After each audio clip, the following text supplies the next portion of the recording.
안녕하십니까. 자녀 양육 및 행복한 가족관계 방법에 대해 발표하게 된 발표자 정규령입니다. 오늘 저희는 수용적 태도로 양육하는 방법과 공감적 태도로 양육하는 방법, 그리고 적극적인 경청에 대해 살펴볼 것입니다. 먼저 수용적 태도로 양육하는 방법에 대해 설명하기 전에 사람은 사회적 동물이기 때문에 어떤 사람들은 다른 사람들보다 더 사교적이기도 하고 가족이나 친구로부터 멀어질 때 대부분은 중요한 사람들과 연결이 끊어진 것 같은 느낌을 받을 수 있습니다. 그리고 사회적 연결은 인간의 생존에 중요한 영향을 줍니다. 예를 들어 위협으로부터 아이를 보호할 수 있고 유대 관계를 통해 자손을 잘 양육할 수 있는 가능성이 커집니다.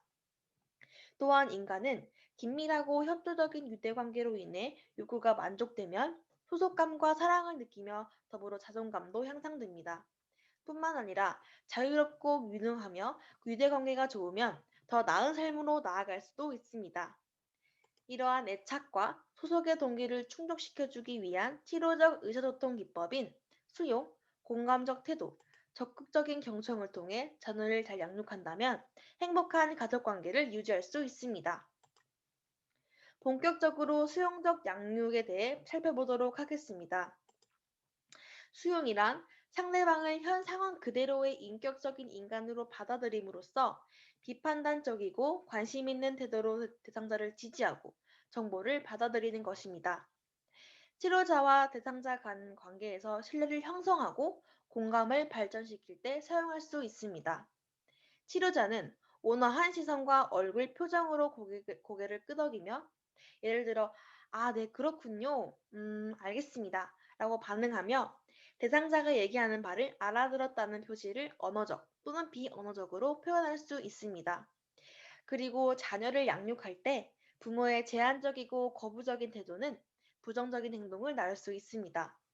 반대로 자율적이고 수용적인 태도는 책임감을 가지게 하고 독립적이며 긍정적인 행동을 기를 수 있게 합니다.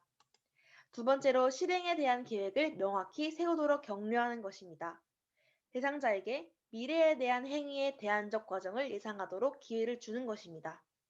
치료자는 만약 다음에 똑같은 일이 생기면 어떻게 하시겠습니까? 혹은 앞으로 화가 많이 날 때는 어떻게 하실 건가요? 라고 대어 물으며 실행에 대한 계획을 명확히 세우도록 격려할 수 있습니다. 다음으로 동기란 유기체가 행동을 하게 하는 것을 뜻하며 행동을 유발하고 그 행동을 지속시키며 행동의 강도와 방향을 결정하는 힘이라고 말할 수 있습니다. 동기에는 권력 동기, 성취 동기, 신규 동기 등이 있습니다. 다음으로 살펴볼 것은 성취 동기와 애착과 소속의 동기입니다. 먼저 성취 동기가 높은 사람은 주어진 일을 스스로 뛰어나게 잘 하려고 할 뿐만 아니라 열심히 하려고 하고 어려운 과제나 도전적인 일을 선호하며 타인과의 경쟁에서 이기려고 합니다. 반면 성취 동기가 낮은 사람은 과제를 잘 수행하지만 성취감이 없는 쉬운 과제를 선택하거나 아예 어려운 과제를 선택하여 잘 못 수행한 원인을 과제 탓으로 돌리려는 경향이 있습니다. 애착과 소속의 동기 중 사회적 연결은 앞서 말씀드린 것과 같은 인간의 생존에 중요한 영향을 줍니다. 인간은 긴밀하고 협조적인 유대관계로 인해 요구가 만족되면 소속과 사랑을 느끼며 자존감도 향상되고 뿐만 아니라 자유롭고 유능하며 유대관계가 좋으면 더 나은 삶으로 나아갈 수 있습니다. 그러나 나쁜 사이라도 단절이 되면 인간은 고통을 경험하게 됩니다. 사회적으로 거부당하거나 고립되면 우울한 기분이나 공격성을 유발할 수 있고 건강에 위험을 줄 수 있습니다. 그러므로 자녀를 현 상황 그대로의 인격적인 인간으로 받아들임으로써 비판단적이고 관심 있는 태도로 자녀를 지지하고 그대로 자녀를 그대로 받아들이는 이런 자녀에게 동기를 부여하고 실행에 따른 계획을 명확히 세우도록 격려해야 합니다. 이것을 적용하는 방법에 먼저 수용으로 자녀가 자신의 감정을 표현할 권리에 대해 존중해주며 독특성에 대해 이해하고 자녀만의 자율성과 독립성 욕구에 대한 인식을 꼭 해야 합니다. 그리고 마지막으로 자녀가 자신이 부모에게 사랑받고 있다는 것을 느낄 수 있도록 아낌없는 애정을 주어야 합니다. 그리하여 수용적 양육 태도를 보이는 어머니는 자녀에게 지지적이며 확고한 태도를 보이고 적정선에 한계를 두며 수용할 수 있는 행동과 수용할 수 없는 행동을 분명히 구별해 줍니다. 다음으로 공감적 태도로 양육에 대해 살펴보도록 하겠습니다. 공감은 말 그대로 기분을 함께한다는 뜻입니다. 상대방의 느낌으로 들어가서 그와 똑같은 느낌으로 반응하고 수용한다는 뜻에서 공감이라고도 합니다. 또한 문자보다 느낌에 중점을 두며 타인의 느낌을 이해하고 있는 그대로 수용하는 것입니다. 공감적 태도의 자녀 양육 방법으로는 먼저 부모가 자녀에게 언어적, 비언어적으로 친밀감을 나타내며 자녀의 의견을 존중해주고 수용해줍니다. 자녀의 생각에 공감하는 태도를 보이며 칭찬을 잘 해주고 껴안아주며 의견을 존중해주고 자녀와 많은 시간을 보내는 양육법입니다. 부모가 자녀의 말에 공감하며 함께 적극적, 활동적으로 행동하며 함께 놀아주고 자녀가 하는 일에 문제 해결에 도움을 요청하면 적극적으로 응해주는 태도를 가져야 합니다. 또 자녀가 모르는 것을 물어보면 함께 찾아보고 또 자녀에게 학교에서 있었던 일을 관심 있게 물어보고 함께 노래하는 시간을 갖거나 이렇게 여러 가지 활동적인 놀이를 하는 시간을 가집니다. 공감적 태도의 양육법 상황적 예시로는 엄마가 저녁을 준비하는데 아이가 부주의하게 행동을 해서 컵을 깨뜨린 상황입니다.